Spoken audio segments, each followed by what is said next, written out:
Polícia Civil que realizou uma operação, isso foi ontem, né, contra um grupo que abordava adolescentes por meio da internet e incentivava o suicídio. Esse aí é um assunto importante que a gente traz hoje, porque precisa ser discutido, na verdade, para fazer um alerta aos pais, né, e aos adolescentes também, porque 2 meninas do DF morreram depois de se envolverem com esse grupo. A gente vai conversar agora ao vivo com Paulo Vitor Tatuzinho. Tatuzinho, boa tarde para você. Olha só, explica pra gente, né, como é que isso acontecia, a polícia chegou como a esse grupo? Oi, Viviane Costa, boa tarde para você, seja bem-vindo ao SBT Brasil, primeira edição. Pois é, essa mega operação da Polícia Civil, em específico, né, aqui a 6ª DP do Paranoá, começou a investigação há cerca de 7 meses, com a confirmação da primeira morte, relacionada aí por autoextermínio, que é tirar a própria vida, o suicídio. Hoje, por exemplo, é dia 30 de setembro, último dia do mês de Setembro Amarelo, que é um mês alusivo aí, né, à prevenção ao suicídio. A primeira morte foi confirmada, os policiais começaram a investigar.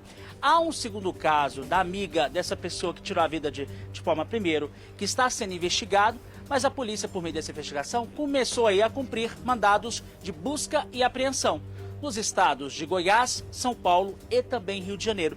Mas para nós entendermos melhor como é que funcionou esse trabalho investigativo, como foi o primeiro caso registrado, né, desse grupo pelas redes sociais que incentivava as pessoas a tirarem a própria vida, ao meu lado o delegado Ricardo Viana da 6ª DP.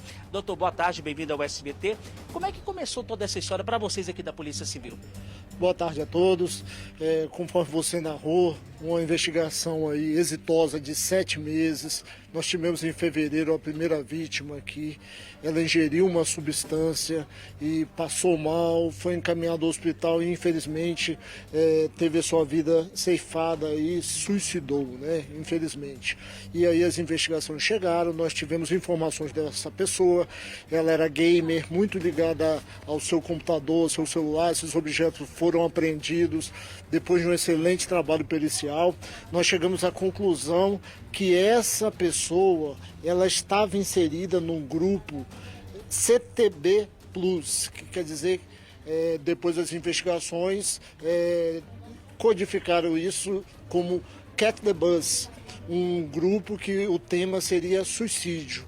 E aí nós começamos a ter posse dessas mensagens, começamos a investigar e descobrimos que esse grupo que ela estava inserida era um grupo onde os indivíduos falavam de morte, falavam do suicídio e lá, assim como ela e como outras pessoas, ela teria sido aconselhada de como fazer isso. Eles prescreveram a substância, a quantidade, a forma que ela deveria ingerir, também substâncias para ela não ter dor, não provocar o vômito, e ela seguiu toda essa cartilha e veio a falecer. Esse grupo estava em plena vigência. Nós verificamos, num período de 2 meses e meio de investigação, diante das mensagens dela, que pelo menos 3 pessoas seguiram essa cartilha. O grupo foi parado, agora cessou as suas atividades com a ação policial.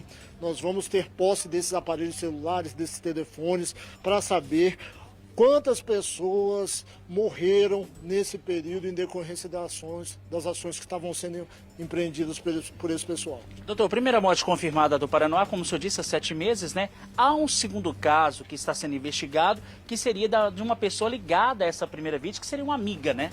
Sim, nós tivemos essa situação. Em fevereiro faleceu a pessoa que foi objeto da investigação. Por coincidência ou não, um mês depois, um mês a mais depois, faleceu uma amiga dela muito ligada a ela e com a mesma substância.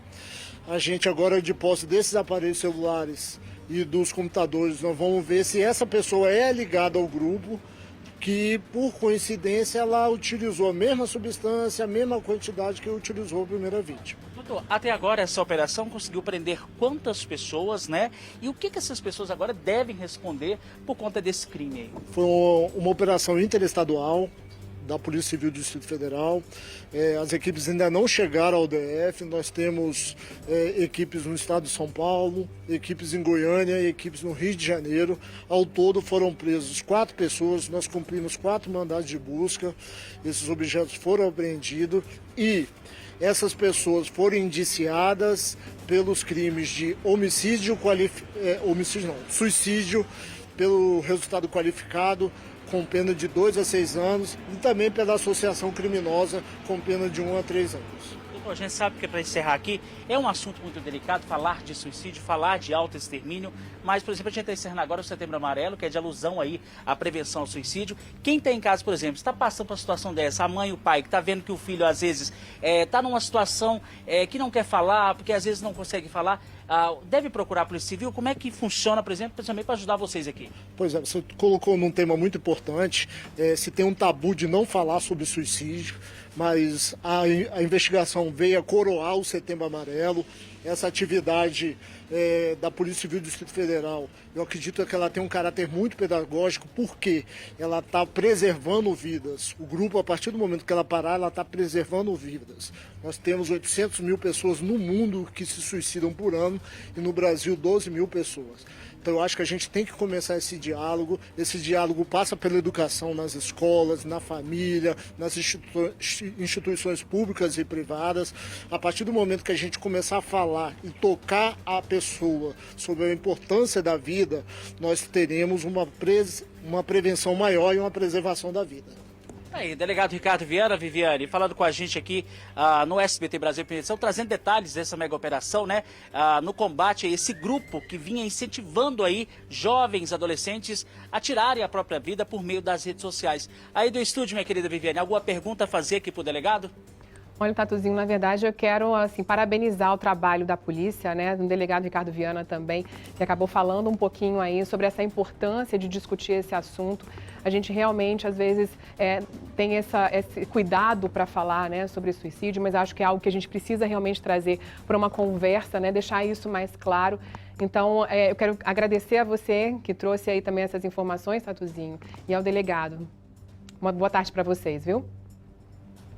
Tatuzinho veio falando aí sobre isso, né, sobre essa questão aí da importância. Setembro Amarelo é realmente dedicado a se discutir essa questão de depressão e também o que pode levar ao suicídio. Então a gente veio trazendo também aqui, né, porque essa discussão um pouquinho mais, porque um dos grandes desafios para os pais e para a sociedade é perceber também ali se existem esses sinais, né, de que algo está errado, de que algo possa estar acontecendo com a criança, com o adolescente, principalmente na internet. Nem sempre é muito fácil a gente ficar acompanhando ali o que estão fazendo. Então, sobre esse assunto, eu chamo agora a Natália Vieira, que é conselheira tutelar do Plano Piloto, trabalha justamente com esse público, e aí ela vai tentar explicar um pouquinho pra gente essa questão, né? Boa tarde, Natália, muito obrigada pela sua presença aqui, seja bem-vinda. A gente consegue identificar um pouco nesses adolescentes, nessas crianças que estão ali o tempo inteiro, às vezes, na internet, né? Principalmente agora nessa época de pandemia, ficaram com muito acesso. Alguns sinais ali que possam chamar a nossa atenção?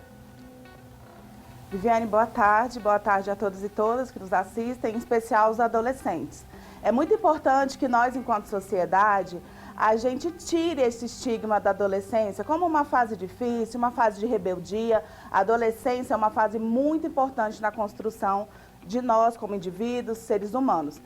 O adolescente, ele precisa de orientação, ele precisa de acolhimento quando ele usa as redes sociais. Ele precisa saber certas pessoas que ele não pode se comunicar, ou certas falas que levam a gente a entender que não é de bom tom. Então, esse adolescente, eu deixo aqui minha orientação aos pais responsáveis que acolham esse adolescente, conheça o mundo desse adolescente, o conteúdo que ele está consumindo. É muito importante. A gente fala isso, né? Assim, agora os pais às vezes têm muita dificuldade nessa abordagem, porque nem sempre os filhos, né, eles estão contando o que eles estão fazendo e tal. Então, como que vocês fazem esse trabalho e que poderia dar aí de dica para os pais? Eu que sou mãe também, né? Tenho 2 crianças. Como abordar esse assunto para que eles se sintam seguros de contar para a gente também, né? O que está acontecendo, o que eles estão vendo? Como vocês fazem esse trabalho?